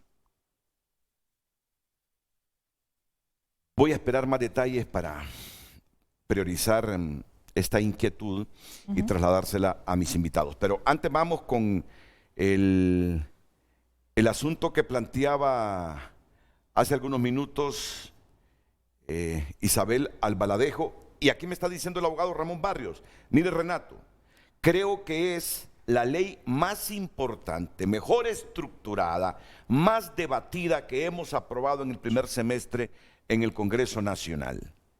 O sea, él tiene certidumbre de que a través de esta nueva ley y con los nominadores podemos elegir a los mejores próximos 15 magistrados de la Corte Suprema de Justicia, de los 45 que envíe la Junta al Congreso Nacional. ¿Cómo tener la certidumbre que el 4-3, por sentimientos, por partidismo, no relegue todas estas novedades y criterios verificables que hacen de esta ley para ustedes un instrumento que debe permitirnos elegir a los mejores magistrados? Mire, ese 4-3 refleja el corte transversal de la sociedad en este momento. Si no, vaya al Congreso Nacional. Resulta que los electores hondureños no le dieron a un solo partido la posibilidad, como en los congresos pasados, de tomar decisiones unilaterales, otorgándoles el poder de mayoría simple. Este Congreso tiene la particularidad, Renato, Isabel y pueblo hondureño, que necesariamente para tomar decisiones y decisiones fundamentales en este país tenemos que estar sentados en una mesa de diálogo, con el Partido Nacional inclusive. La elección de la Corte Suprema de Justicia pasa porque todos los partidos políticos nos sentemos y nos pongamos de acuerdo por el bien de este país. No, hoy no solo pasa por un partido político. Y a mí me parece que la sociedad fue sabia. Y en ese sentido, ese famoso 4-3 que se presagia es también el corte transversal de cómo está la sociedad hondureña en este momento. No tenemos que tener miedo si pasa eso, porque esa es la sociedad hondureña. Eso es lo que hemos tenido en este momento. Pero yo le digo, esa ley es lo mejor que pudimos haber sacado en el Congreso Nacional en este semestre. No hay leyes perfectas e inclusive pudimos haber sacado una mejor ley y lo acepto. Pero es que en la comisión de dictamen, pero es que en el Pleno del Congreso Nacional estamos representados todas las fuerzas políticas del país. Todas las fuerzas. Yo creo que no ha habido tanta discusión de una ley como esta. Y si no, vea cómo no hemos podido sacar la ley del Consejo Nacional de Defensa y Seguridad. La ley de las mesas ciudadanas ni siquiera se ha introducido y ya casi está muerta. Para que vea lo difícil que es ponerse de acuerdo en el Congreso Nacional. Para que vea lo difícil que es trabajar en comisiones. Y sin embargo nosotros fuimos capaces en la comisión de trabajar, de sacar un proyecto que lo pasamos al Pleno del Congreso y fue aprobado. Inclusive muchos de los artículos, el 70, el 80%, casi por el Pleno. O sea, que yo sí tengo muchas esperanzas, pero además soy optimista en que la clase política debe tener madurez de que nos estamos jugando el futuro institucional del país. Si nosotros no estamos a la altura de las circunstancias, porque en este momento le toca a la Junta Nominadora, pero luego nos va a pasar en enero al Congreso Nacional de la República, que finalmente es quienes hacemos la elección. Si no mandamos un mensaje a los hondureños y las hondureñas de que la clase política tiene madurez, tiene la capacidad de sentarnos y ponernos de acuerdo por el futuro del país, habremos perdido una oportunidad valiosa de que la sociedad hondureña crea en la democracia, crea que nosotros estamos retornando al Estado de Derecho y crea que nos merecemos vivir en este país. Nos estamos jugando el futuro democrático del país el próximo mes de enero que elegimos a la Corte Suprema de Justicia. ¿Verdad?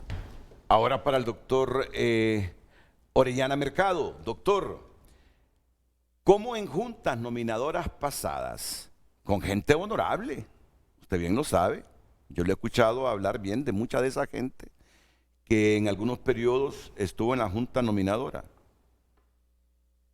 cómo los lobos, los que creen que la justicia les pertenece, lograron horadarlos? ¿Por qué se lo pregunto? Porque estoy escuchando bastante esperanza de que esta nueva ley blinda mucho el enviar un documento con al menos 45 nombres al Congreso para que escoja los próximos 15 magistrados con gente realmente que tenga los méritos. Si en el pasado gente honorable fue horadada, ¿qué impediría esta vez que esos mismos lobos traten de penetrar fuerte para tener siempre sus voces, sus representantes, sus socios administrando la justicia del país? Adelante, doctor Orellana Mercado. Gracias, Renato. Bien, en primer lugar es la matriz. Hay una matriz en la ley y no es el capricho de la Junta Nominadora lo que resulta la base para hacer la evaluación.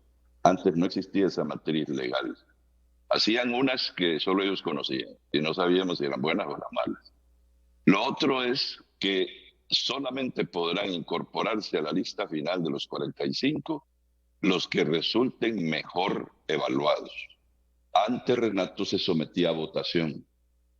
De manera que si yo sacaba 0% y el doctor Barrios 100%, pero yo tenía el apoyo, el apadrinazgo de los políticos, la Junta votaba a favor mío y aparecía en la lista y el doctor Barrios no aparecía en la lista.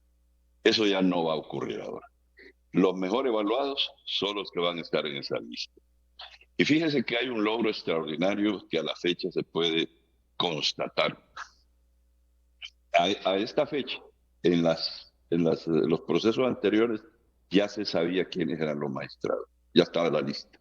Ya todo el mundo sabía, ya sabía quién eran los liberales, los nacionalistas, los de Libre. en este momento no hay un solo partido que tenga la certeza de que uno de sus posibles candidatos vaya a quedar en esa lista final.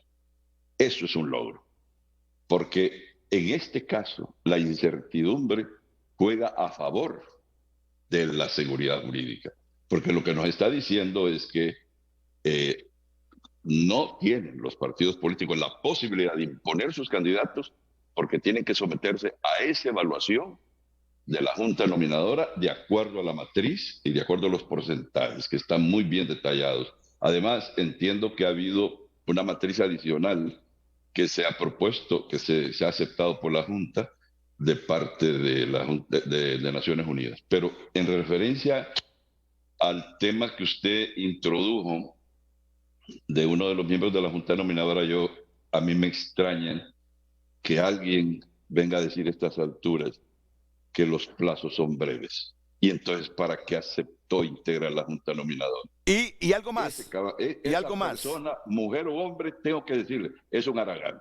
Porque sabía perfectamente, tenía la oportunidad de leer la ley y decir si voy a participar o no voy a participar. Pero ya puesto ahí, esas quejas de los plazos no valen. Y estas son... La queja de que hay falencias en la ley, bueno, no hay leyes perfectas, todas son perfectibles. Claro. Pero en eso de los plazos, Renato, solo los haraganes hablan de que no tenemos tiempo para hacer las cosas, que trabajen, para eso están allí y están en representación de sus organizaciones. Ellos sabían a lo que iban y tienen una alta responsabilidad. Con esos argumentos, lo único que revela es que quien le dijo eso a usted es un haragán. Y estas son las argumentaciones. La primera, la diferencia en la fecha de presentación de la nómina. Yo pongo las manos así como si que con el culito del ojo Isabel va a ver lo que estoy. No, jamás. O como que usted está interesado en saber quién es que me escribe. Por favor, no. Es un irrespeto mío hacia ustedes al tener las manos así. Pero, claro, usted sabe, hay que cubrir la fuente siempre, ¿verdad? Sin duda. Bueno, aquí voy. Las argumentaciones. La primera, la diferencia en la fecha de presentación de la nómina. No se respetó la fecha que establece la Constitución, 23 de enero. La segunda, en el requisito de integridad personal y profesional, que indica que el incumplimiento por el candidato o candidata de alguno de ellos conllevará la no asignación de un puntaje para este requisito, pero no indica cuál requisito, ni se refiere a todos, un problema de interpretación. La tercera, en el requisito de ética profesional, que tiene 3 indicadores, pero no se le asignó puntaje a cada uno de los 3 indicadores. Solo se da un puntaje de forma general. El cuarto es un problema de organización y tiempo, ya que según el artículo 17 de la ley, solo se realizará la investigación sobre trayectoria personal, profesional y patrimonial hasta que se superen las 3 pruebas, escrita, psicométrica y toxicológica, lo cual da un problema de tiempo para culminar con todas las actividades, porque hay que esperar a que finalicen y se entreguen resultados de las 3 pruebas para hacer investigación patrimonial. Y óigame, puede decir mi nombre Renato, y no soy haragana, Yulis Aguilar. Voy a la pausa comercial y retorno.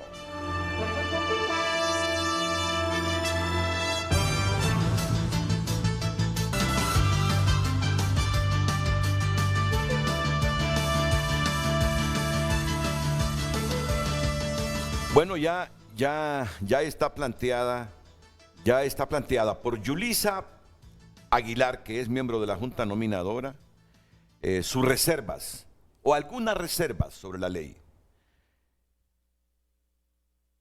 Urquía, el presidente de la Junta Nominadora, Mario Urquía, el abogado le envió Mario Urquía un mensaje al diputado Barrios. Yo le pedí al diputado Barrios que me trasladara el mensaje que le envió el abogado Mario Urquía. Estimado diputado, en la Junta Nominadora estamos trabajando con compromiso, en diálogo respetuoso y trabajamos enmarcados en la ley que garantiza transparencia y evaluación objetiva por el bien de Honduras mediante la matriz de ley, que es una buena ley y nos permite hacer un mejor proceso. En la diversidad de criterios no es ni debe ser obstáculo sino fortaleza para enriquecer el trabajo. La ley nos faculta para reglamentar la ley, no hay excusa para no hacer el trabajo. Ahí está. Es lo que dice Mario Urquía, el presidente de la Junta Nominadora, ante los criterios de la nominadora Yulisa Aguilar. Isabel Aldabalejo, o Albaladejo, no soy el primero que se equivoca después de 15 años de estar en América Latina con su apellido. O sea, me equivoco estoy yo, me resulta difícil hasta a mí, así que impronunciable en algunos casos y dependiendo del estado. Por supuesto, muchísimas gracias de nuevo, pero ese es el tema también al que me iba a referir. Realmente no hay ley perfecta, aquí lo decíamos, igual que no hay sistema perfecto ni régimen perfecto, pero se establece la obligación para la Junta Nominadora de publicar, algo que tiene que hacer ya el próximo 13 de octubre, el reglamento. Entonces, desde la oficina que represento hemos brindado también asistencia técnica y acompañamiento para la elaboración del reglamento, por supuesto bajo la premisa de respeto absoluto a la independencia de la Junta Nominadora, que tendrá que hacer los ajustes, arreglos, cambios que considere necesario y aprobar el texto final que corresponda. Entonces, vía reglamento se podrán subsanar y por supuesto se podrán desarrollar, porque esa es la naturaleza diferente entre una ley y un reglamento, complementar y subsanar y sobre todo detallar y reglamentar aquellos aspectos que por la naturaleza propia de una ley que obviamente que se aprueba en el Congreso, se dictamina en el Congreso y que además es fruto de un proceso, digamos, de participativo y obviamente eminentemente político, no se pueden quedar establecidas en una ley. Una ley no puede ir al nivel de detalle que claramente sí tiene que ir el reglamento. El reglamento siempre en consonancia con la ley y con la Constitución, porque eso es importante también decirlo. La ley de la que estamos hablando obviamente se enmarca dentro de la Constitución. Esto en primer lugar. También frente a la pregunta que hacías de cómo vamos a evitar efectivamente que se menoscabe la independencia de los integrantes de la Junta Nominadora, de los 14 titulares y suplentes, o cómo vamos a evitar. No se puede evitar, pero sí hay una serie de salvaguardas en este momento, en este régimen que se ha diseñado. Como decíamos, la transparencia. Porque la Junta Nominadora, a la que nos referíamos de años anteriores, no tenía contemplado un sistema de transparencia, por lo cual sus sesiones eran privadas. Tampoco tenía que publicar un informe de los criterios que había tenido en cuenta para ponderar los criterios de selección objetivos. En este momento sí hay unas reglas de juego claras, a partir de las cuales, reitero, la ciudadanía puede impugnar y presentar una tacha contra las personas que considere que no cumplen esos criterios de selección. Vuelvo también a hacer ese llamado porque me parece importante, creo que es de los aspectos más importantes que tiene este marco normativo, darle esta facultad a la ciudadanía que considere cualquier particular que efectivamente el proceso ha estado menoscabado por injerencias político-partidarias o por grupos de poder económicos, etc. Entonces, la transparencia, sumado a este mecanismo de rendición de cuentas que se complementa con la veeduría ciudadana, creo que es clave en el proceso, no para que tengamos certidumbres, creo que certezas no se pueden tener, pero sí que tengamos por lo menos la claridad de que existe un régimen diferente que va a permitir un juego diferente en términos de este proceso de selección. Y ahí también quiero referirme a un tema. Ahora comentábamos en el receso a las personas que han perdido sus hogares, sus medios de vida, casa, en este momento, fruto de las inundaciones. Uno le pregunta, ¿y esto del proceso de selección de la Corte Suprema de Justicia y del Poder Judicial, qué les puede importar? Aquí hay un tema clave, y es que este puede ser el primer paso, o uno de ellos clave, para que se empiece a recuperar la credibilidad en las instituciones en el país y la credibilidad en el sistema de justicia. Por supuesto que si uno le pregunta a cualquier persona que acaba de perder su hogar, dice, ¿y a mí el sistema de justicia de qué me sirve o este proceso de selección? Ese es el punto, cómo a partir de lograr la independencia y la imparcialidad del Poder Judicial y que ese Poder Judicial se constituya realmente para dar justicia a aquellos y aquellas, sobre todo, que nunca la ha tenido como su principal desafío, es lo que puede hacer una diferencia, porque cualquier persona podrá exigir también del sistema de justicia y del Poder Judicial el reconocimiento y la exigibilidad de derechos económicos, sociales y culturales, no solamente los derechos políticos. Por ejemplo, el derecho a la vivienda, el derecho a la salud, el derecho a la educación, que son piedras angulares del Estado de Derecho y del Estado social de Derecho. Esos derechos también son exigibles y tenemos algunos pocos ejemplos positivos en el país, por ejemplo, de una sentencia el año pasado que reconoció el derecho, por ejemplo, del pueblo tolupán a la salud y a la educación, que había sido menoscabado durante la pandemia. Entonces, también a través del Poder Judicial se puede lograr la garantía de derechos económicos y sociales y ambientales que son clave, digamos, efectivamente, para luchar contra la pobreza, un nivel de pobreza del 74% de pobreza en el país. Entonces, la pobreza y la desigualdad como base, como problemas crónicos y estructurales en el país, también pueden trabajarse a partir de la generación de un poder judicial independiente e imparcial que trabaje no solamente, digamos, del lado de los más favorecidos. Porque aquí voy, el último sondeo de opinión del ERIC, lo decía, el más reciente de julio de este año, del ERIC, de los pocos que hay porque no hay sondeos de opinión sobre ese tema, sobre el tema de la credibilidad en el sistema de administración de justicia, el 82,5% de la ciudadanía en el país decía que el Poder Judicial, llámese magistrados, jueces, abogados, fiscales, etcétera, ha estado tradicionalmente al servicio, abro comillas y reproduzco literalmente, de los ricos, mafiosos, narcos y corruptos, y de los poderosos. Así dice la ciudadanía. Y entonces, este es el primer paso para que el país pueda empezar a recuperar la credibilidad de las instituciones. Y obviamente no todo pasa por este proceso de selección. Este es uno de los primeros pasos. ¿Qué viene después del proceso de selección de esta Corte Suprema de Justicia? A partir, obviamente, de criterios de idoneidad que garanticen la independencia e imparcialidad. ¿Qué viene después? Por supuesto, hay que trabajar temas estructurales, reforma de la carrera judicial, Consejo Superior de la Judicatura, pero por supuesto también todo lo que hace al tema de la participación de las víctimas en los procesos. A ver, el sistema de administración de justicia en el país lamentablemente ha estado dominado por problemas sistémicos y por unas debilidades estructurales. La impunidad, por supuesto, en el país, el retardo injustificado en la administración de justicia, retardo en los procesos de selección, la falta de motivación de las decisiones judiciales y, por supuesto, la falta de independencia judicial. Todos esos son problemas, y la falta de participación de las víctimas en los procesos judiciales. Todos esos son problemas que se tendrán que ir abordando, pero para llegar a ese abordaje, primero hay que llevar a cabo un proceso de selección que por lo menos permita que los más idóneos y las más idóneas y más capaces y más íntegros en el país lleguen al Congreso Nacional. Y aquí termino en este punto. Cuando decía, ¿cómo se puede garantizar? No se puede garantizar, pero en la medida que la Junta Nominadora mande una nómina con los 45 candidatos o candidatos, como digo, más idóneos, más íntegros, más capaces en el país, podremos limitar, por supuesto, el quehacer discrecional del Congreso, porque por supuesto el Congreso no tendrá más que remedio de elegir entre 45 que son los más preparados. Y si efectivamente se garantice que quienes lleguen sean los más íntegros o íntegras, pues podrán garantizar el acceso a la justicia en condiciones de independencia e imparcialidad, obviamente dentro de lo razonable. Muchas gracias, Isabel Albaladejo. El miembro de la Junta Nominadora, Waldo Rivera, me dice: buen día, estimado, para información de la población hondureña y para evitar malos entendidos. Nuestra labor ha sido ardua. Sábados, domingos y también en estos días feriados hemos trabajado en las distintas comisiones hasta altas horas de la noche. La Junta Nominadora tiene la responsabilidad inicial de elaboración del reglamento, el perfil del magistrado y la matriz de evaluación técnica. Documentos que son muy técnicos. La próxima Junta Nominadora ya no tendrá que elaborar estos instrumentos, solo para que conste. Waldo Rivera. Y termina Yulisa Aguilar, miembro también de esa Junta Nominadora. Es cierto lo que dice don Mario Urquía, y lo dice con relación a lo que señala don Edmundo Orellana respecto a que somos haraganes.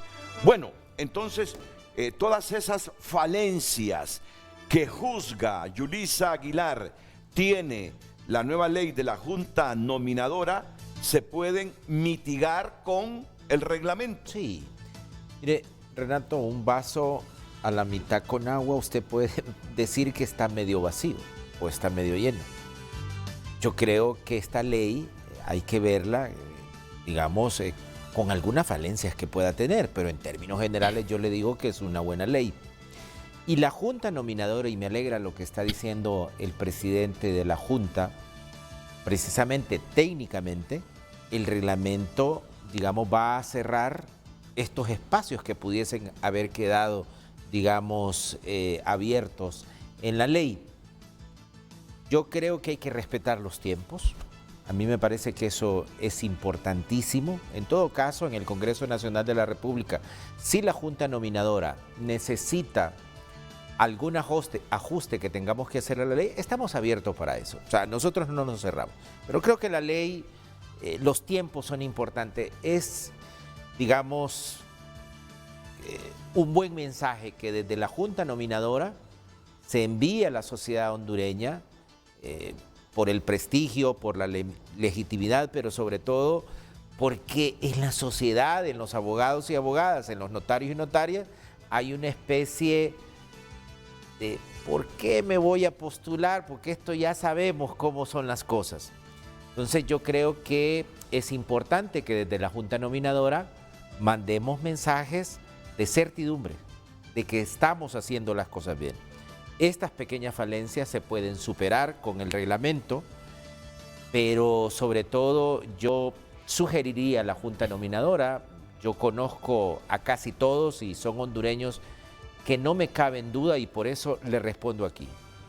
Esto del 4-3 es producto, si alguna vez pasa al interior de la Junta, de la divergencia.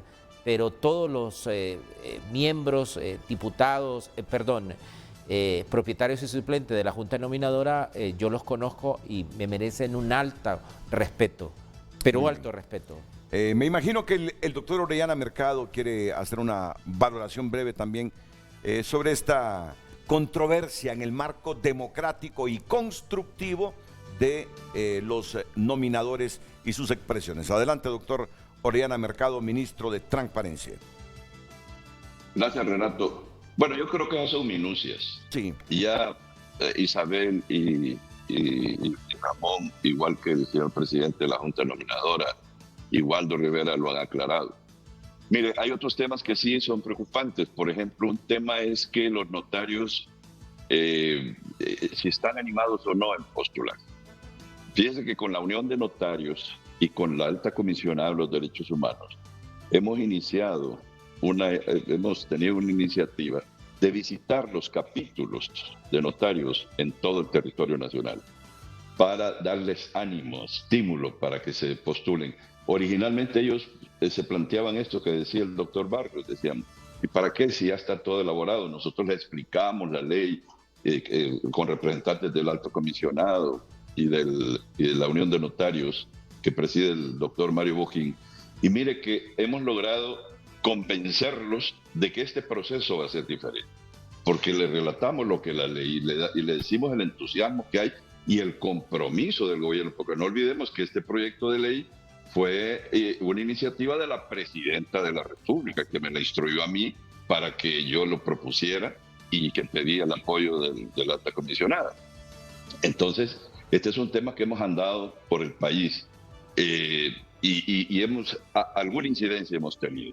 Otro tema que yo creo que la Junta Nominadora va a tener que dejar claro es esto: desde cuándo se cuentan los 10 años de ejercicio profesional para considerarlos como candidatos a magistrados.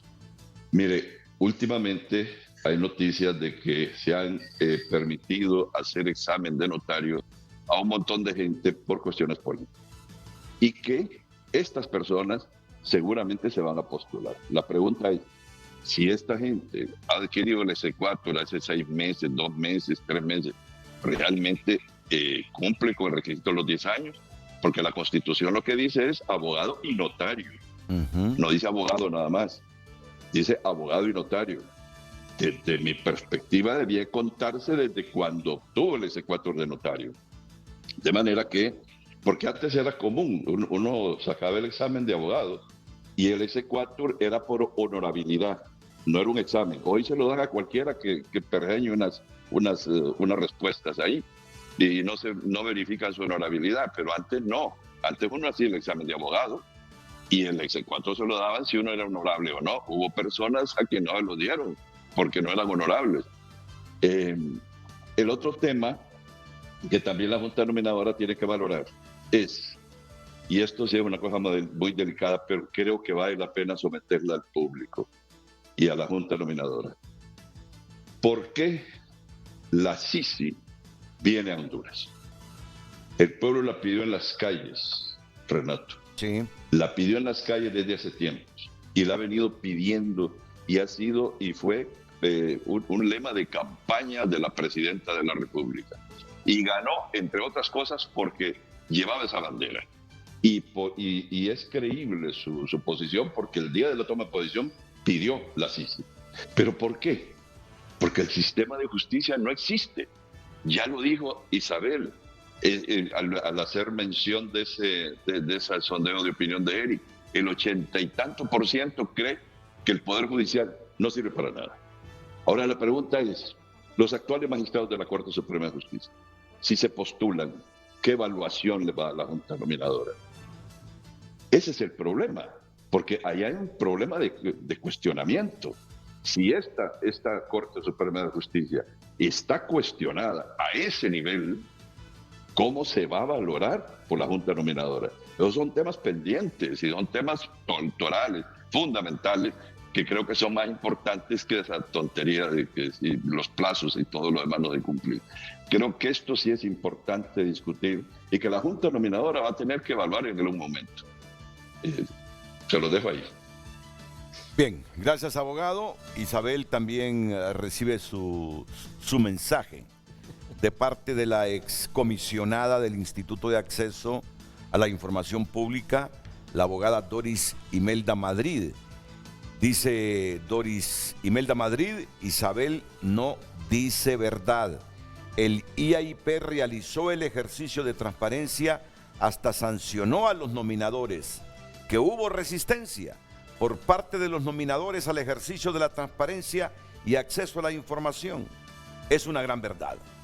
Por ello tuvo sanciones la Junta Nominadora anterior por parte del IAIP. El IAIP hizo el trabajo transparente y acceso a la información conforme a su ley y por ello fue duramente criticada por varios miembros de ellos. Sí. ¿Me puedo referir a sí. eso? Sí. Antes de ir a la pausa. Oh, como quieras, No, Renato. antes de ir.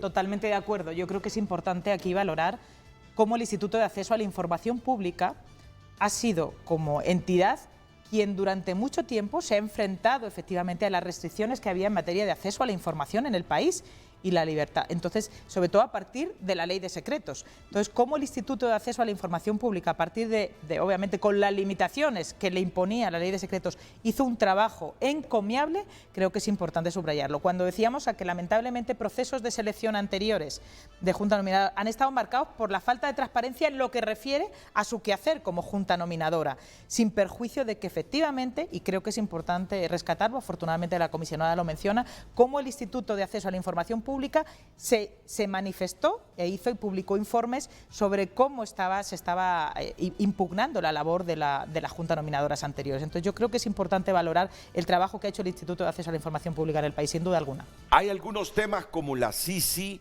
la verdad que yo creo que hay algunos problemitas que no pueden superar el gobierno y el secretario general o la misión técnica que delega el secretario general sobre la instalación de la CICI en Honduras. Es una percepción muy personal, que hay uno o dos temitas que los tienen entrampados, bajo el criterio que ya hemos dicho aquí, que la ONU no se vendrá a quemar al país si no tiene las garantías que auspiciando una comisión contra la corrupción, esta pueda salir avante por aquellos grandes tentáculos que hay para evitar que haya realmente investigación y justicia al 100% en nuestro país. Sobre eso y algunos otros temas que tienen que ver con los derechos humanos de Honduras se referirá Isabel Alba. La dejo ya en la recta final de Frente a Frente.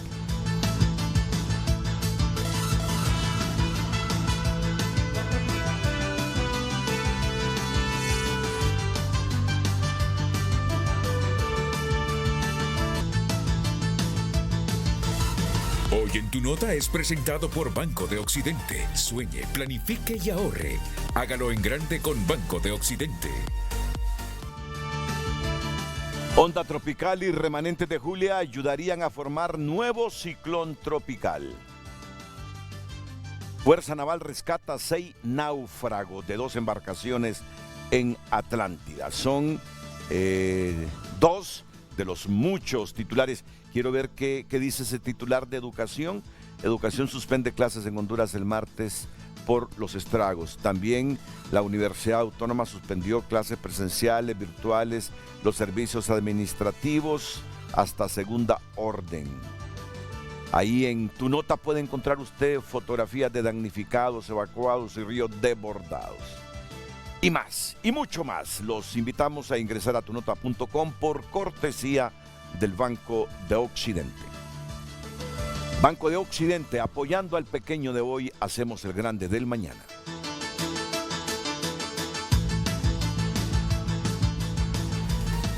Hoy en Tu Nota fue presentado por Banco de Occidente. Goce del respaldo, la confianza y la seguridad financiera que necesita.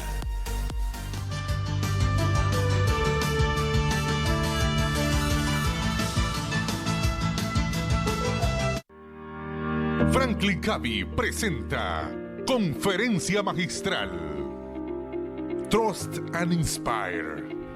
Cómo los grandes líderes liberan la grandeza en los demás. Martes 11 de octubre en Tegucigalpa. Miércoles 12 de octubre en San Pedro Sula. Reserva tu cupo.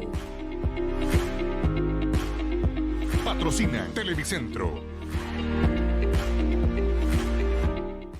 Regresa la 4 en 1 Caesars, ideal para todos los gustos. Una sola pizza con tus 4 especialidades favoritas. Triple carne, Ultimate Deluxe, Ula Hawaiian y Pepperoni. Es para todos. Disfrútala desde 149 lempiras o pide la Super Cheese por solo 199 lempiras. Siempre lista, solo en Little Caesars. Pizza, pizza. Descarga ahora Yuko en tu smartphone o marca asterisco 177.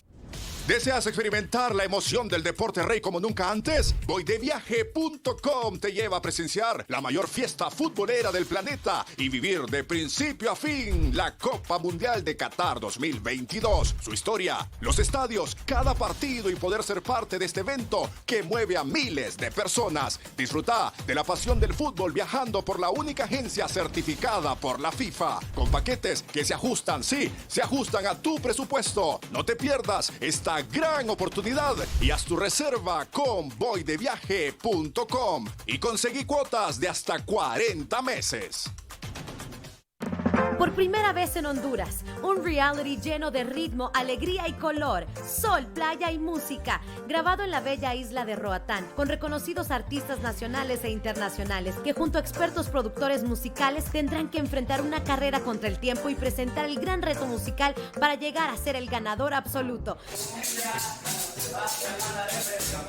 Prepárate para disfrutar de toda la emoción de sol, playa y música. Gran estreno, sábado 15 de octubre a las 7 p.m. por Canal 5 El Líder, una producción de Jam Productions con el apoyo de Televicentro y Emisoras Unidas. Lo bueno de estar en casa es saber que cuento con Televicentro. A continuación, a las 9 de la mañana, un talentoso equipo llega para alegrar las mañanas y compartir información útil. Sintoniza El Líder y enlázate con Las Mañanas del 5. Si prefieres la actualidad, no lo dudes. Hoy mismo, en su primera edición, te brinda total cobertura. Descubre que cuando lo pierdes todo, solo queda volver a comenzar. Mi fortuna es amarte. Televicentro. Somos tu gran compañía.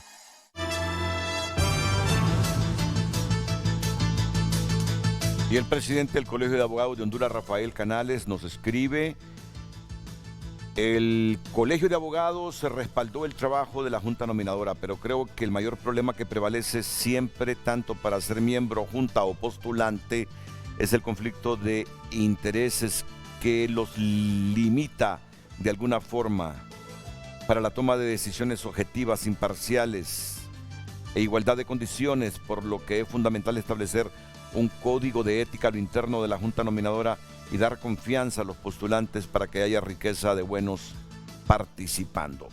Está en comunicación con Frente a Frente la comisionada nacional de los Derechos Humanos, la abogada Blanca Izaguirre. Abogada Izaguirre, buenos días. Buenos días, licenciado Renato. Muchísimas gracias por el espacio, sobre todo porque yo sé que el programa ya está por finalizar. Un saludo a mi querida Isabel Albaladejo, al abogado Barrios y al doctor Edmundo Orellana, que sé que está vía teléfono. Nada más quisiera hacer una aclaración, no en relación al tema de la Junta Nominadora, donde pertenezco, pero creo que no es el momento, pero más que todo es hacer una aclaración en relación a la jurisprudencia de la que hablaba el doctor Edmundo Orellana. Me agrada realmente escuchar que sea punto de referencia para los diputados y para los funcionarios el uso de la jurisprudencia, porque muchos la desconocen y de hecho ese va a ser un criterio de selección para los nuevos magistrados de la Corte Suprema. Si bien es cierto, la Corte Interamericana reconoce que los funcionarios y servidores públicos estamos sujetos a un escrutinio mucho más público que cualquier otro ciudadano, así como lo planteó el doctor Orellana, pareciera que quedamos los servidores y funcionarios públicos en total indefensión. El artículo 11 de la Convención Americana reconoce el derecho a la privacidad y al honor que tenemos todos y todas los ciudadanos, independientemente del cargo que desempeñemos. Lo que no aclaró el doctor Edmundo Orellana es que la Corte abre la posibilidad para utilizar la vía civil cuando un funcionario servidor se siente atacado o de forma abusiva o arbitraria. Yo le voy a poner un ejemplo, y aprovechando que está el diputado Barrios ahí.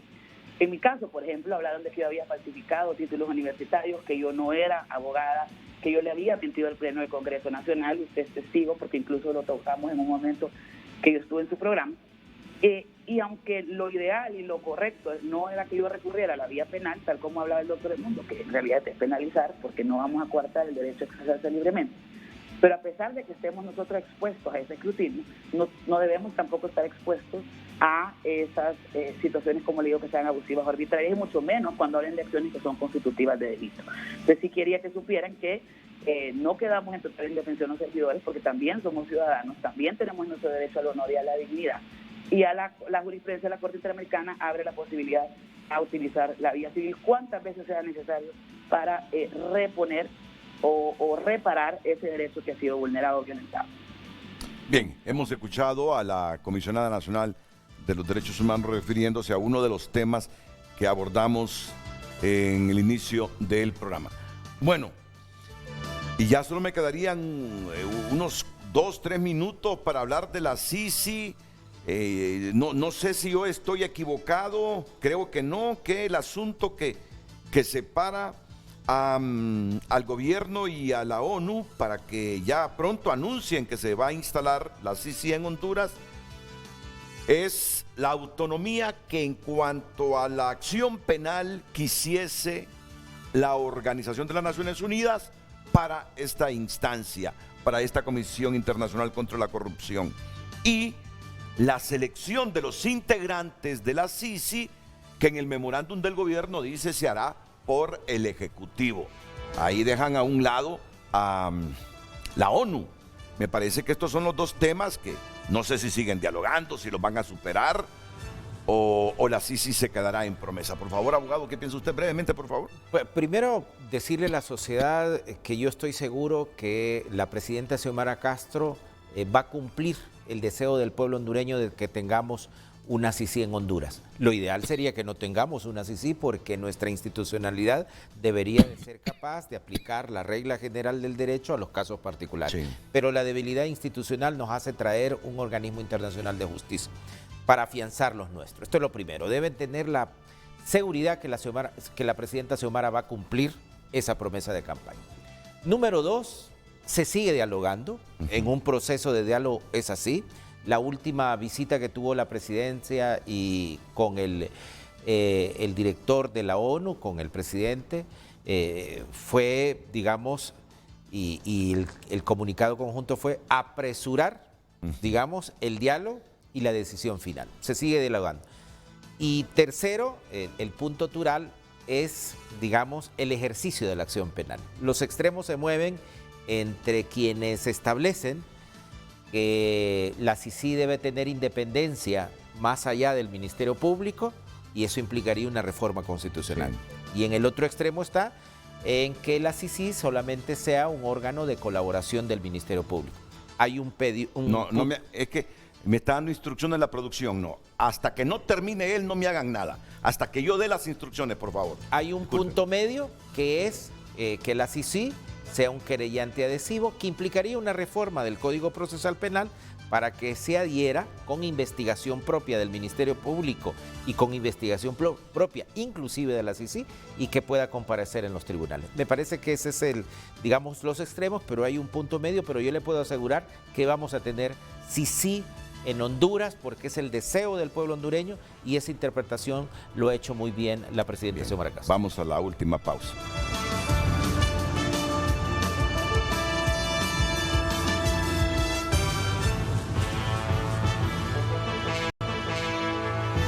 Unos 20 segundos para concluir, 20 Isabel. segundos. Sí. 20 segundos tengo Sí, apenas, Renato. ya se fueron 5. Lo que quisiera decir es sobre todo que en este momento lo importante, además de la llegada de la CICIG, es también que se lleven a cabo todas esas reformas legislativas que son claves para asegurar la lucha contra la impunidad y la corrupción en el país, independientemente sobre todo de la CICIG.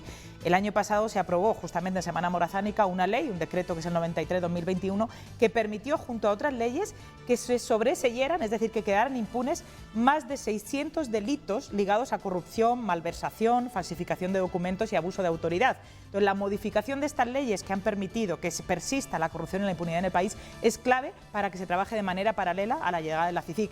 Y, por supuesto, un mensaje en el sentido de que, como decía al principio, Honduras tiene en este momento la oportunidad histórica de constituirse en un referente en la región, constituyendo un poder judicial independiente e imparcialidad que devuelva la credibilidad de la ciudadanía. Muchísimas gracias. Bueno, gracias Isabel Albaladejo por su presencia hoy en Frente a Frente. Muchas gracias, doctor Orellana Mercado. Tenemos unos 20 segundos, doctor. Bien, gracias Renato. Primero por su invitación y segundo, en relación con este tema, quiero aclarar que Naciones Unidas no pide la independencia de la acción pública penal de oficio. Ellos lo que piden es la independencia de las investigaciones. En el tema de la acción pública, ellos han propuesto el de acusador privado. Eso es lo que propusieron en ese memorándum de entendimiento. Y nosotros lo que creemos que lo mejor es, porque el acusador privado actual es para que cuando hay una víctima